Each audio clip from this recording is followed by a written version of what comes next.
এই মুহূর্তে মুন্সিগঞ্জে আছেন রিপোর্টার নাসির উদ্দিন উজ্জ্বল। নদী ভাঙনের আরো খবর জানতে সরাসরি যাচ্ছি নাসির উদ্দিন উজ্জ্বলের কাছে। নাসির উদ্দিন,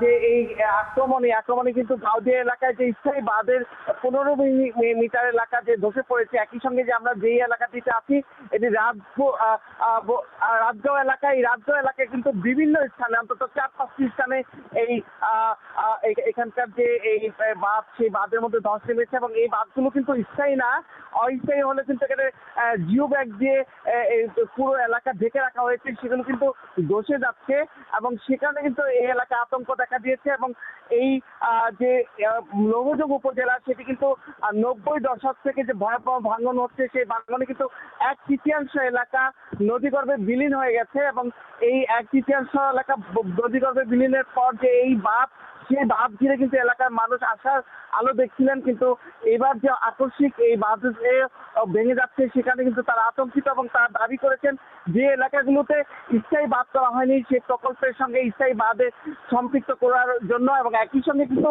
এই লৌহজং উপজেলা ছাড়াও কিন্তু টঙ্গিবাড়ি উপজেলা, মুন্সিগঞ্জ সদর উপজেলা এবং দেখছিলেন, কিন্তু এবার যে আকস্মিক এই বাঁধ ভেঙে যাচ্ছে সেখানে কিন্তু তারা আতঙ্কিত এবং তারা দাবি করেছেন যে এলাকাগুলোতে স্থায়ী বাঁধ করা হয়নি সেই প্রকল্পের সঙ্গে স্থায়ী বাঁধে সম্পৃক্ত করার জন্য। এবং একই সঙ্গে কিন্তু এই লৌহজং উপজেলা ছাড়াও কিন্তু টঙ্গিবাড়ি উপজেলা, মুন্সিগঞ্জ সদর উপজেলা এবং গজারিয়া মেঘনা নদী এবং শ্রীনগরের সেটি কিন্তু 2021 সাল থেকে শুরু হয়েছে, যেটি এই বছরের সেপ্টেম্বরে শেষ হবার কথা ছিল।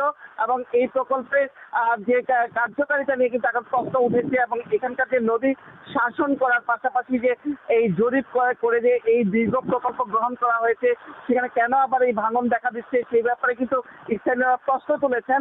এবং পানি উন্নয়ন বোর্ড বলছে যে নদীর গতিপথ বারবার পরিবর্তন হচ্ছে, বিশেষ করে এই পদ্মা সেতু ঘিরে এই এলাকায় কিন্তু প্রচুর বালু উত্তোলনের অভিযোগ রয়েছে এবং শত শত বালকেট কিন্তু এই নদী দিয়ে যাতায়াত করছে এবং এইখান থেকে কিন্তু বালু উত্তোলন করে তারা যাচ্ছে বিভিন্ন অঞ্চলে।